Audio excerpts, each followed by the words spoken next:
2 reasons why a guy will never leave you. And you need to provide these things sa kanya. Kailangan mo itong ibigay sa kanya. And I guarantee you, hindi man 100% to be honest, but 80 to 90% if you have this. Lagi siyang nagdadalawang isip. Especially kung merong nanlalandi sa kanya. Or even may mga opportunities para iwan ka.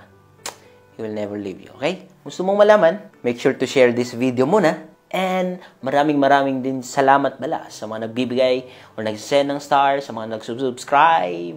God will bless you. Tara, simulan na natin.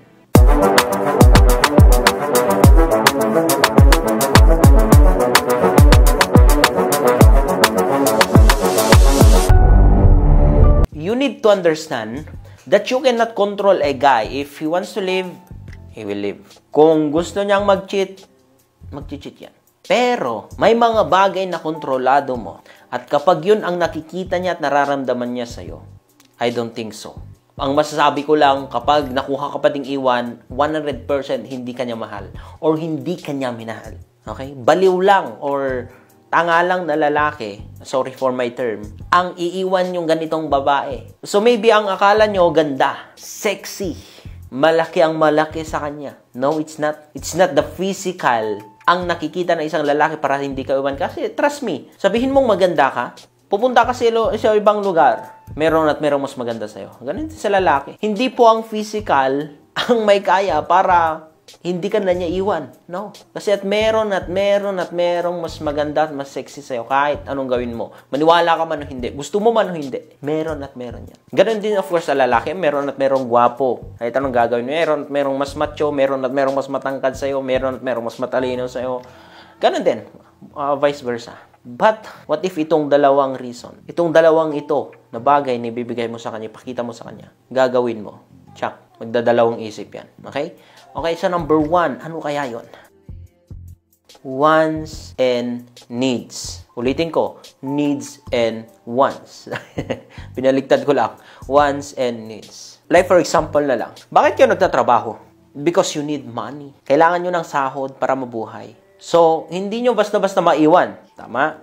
Hindi nyo basta-basta iwan yung company or yung trabaho nyo kasi mawawalan kayo eh. May mawawala sa inyo.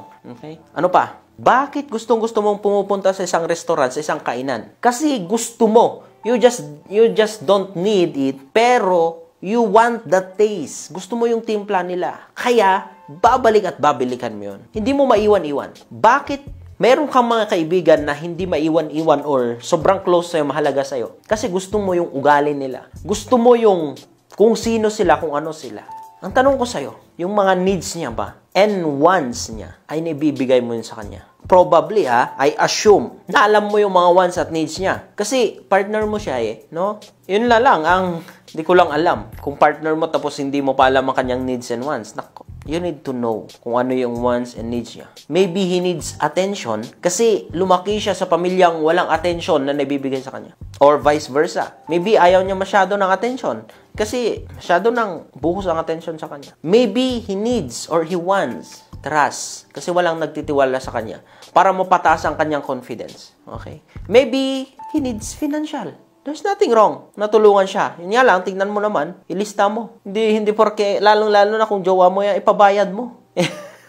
Be practical. Kasi mamaya niloloko ka lang. You know? But it's up to you when it comes sa mga ganyan. Decision mo kung gusto mo ibigay na libre. Pero, baka kailangan niya. So, you need to know. Kasi once na alam mo yung needs and wants niya, sa totoo lang, kontrolado mo siya. Not in a way na gawin mo siyang puppet or i-manipulate, pero nasa'yo yung remote control. Ay, say. Okay, sige. In terms naman sa business, di ba sometimes may mga supplier tayo. May mga supplier kayo na hindi nyo mabitaw-bitawan kahit ayaw nyo na yung ugali niya kasi yung product na ipoprovide nila is that kailangan mo for your particular business. Wants and needs, din yun. No? So, you need to know, evaluate mo, tanungin mo, ano kayo yung mga gustong-gusto niya na naibigay ko sa kanya? Ano kayo yung gustong-gusto niya na binibigay ko sa kanya? Ano kayo yung mga hinahanap-hanap niya? Kailangan at mahalagang alam mo yun. At kung alam mo yun, ibigay mo yun sa kanya. Of course, hindi naman from time to time. Kailangan mo din control. Lagi niyong tatandaan yung share ko sa inyo na push and pull technique. I-apply nyo po yun. At kung gusto nyo, hindi nyo pa napanood yun, panoorin nyo. Okay, so tapos na po tayo dyan, wants and needs. At ito na ang pinakamahalaga na dapat ibigay nyo sa kanya. Kasi, honestly, even if binibigay nyo yung wants and needs niya, kung wala naman itong number 2, iiwan ka pa din. 50-50 po. Okay? 50-50. So, in order para patasin natin, number 2. Simulan na natin. Okay, ano to? True love. Unconditional love. One more time. Unconditional love. Taliwas po ako sa mga ibang advisor o yung mga nag-advise na sabi nila, magpahabol ka ng magpahabol. Huwag mo masyado siyang tinetext. Huwag ka palaging nagpa-first move. Well, ina-advise ko din yun na gawin nyo. But not from time to time. Make sure na bago mo gawin yung mga bagay na yun, pinakita mo ang tunay na pagmamahal, ang unconditional love. Mabait ka kahit masungit siya. Mabait ka kahit galitin siya. Naintindihan mo siya. Kahit sometimes you felt unloved, kahit sometimes less yung attention na binibigay niya, try to give the love that he deserve. He deserve. One more time. He deserve.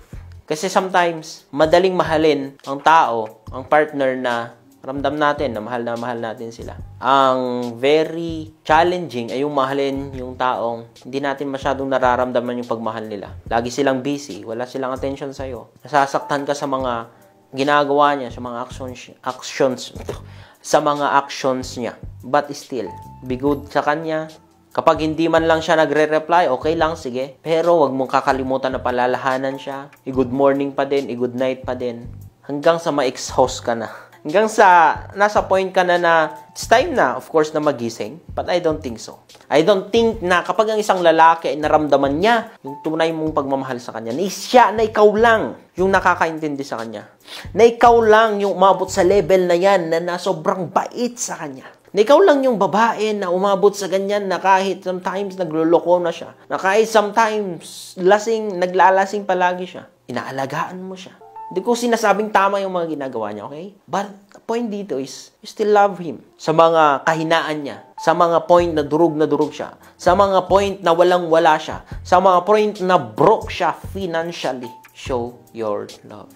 At kapag kinombine mo yun, needs and wants and love, na inibibigay yun sa kanya, I don't know kung nasa matinong pag-iisip pa lang yung lalaki na yan. Kahit hindi ka kagandahan, kahit hindi ka kaseksihan, kung ikaw naman, yung peace niya, sa'yo naman niya nararamdaman ang tunay na pagmamahal. Sa'yo naman niya nararamdaman ang tunay na suporta. Sa'yo naman niya nararamdaman ang tunay na tiwala. He will never leave you kahit nag-aaway pa kayo paminsan-minsan. Okay? So, I hope na meron kayong natutunan. I don't expect na maniniwala kayo lahat, but it's okay. I'm just sharing you kung ano ang meron or alam ko. Okay? So, that's it. Maraming salamat. Ingat po kayo palagi and God bless you. Bye.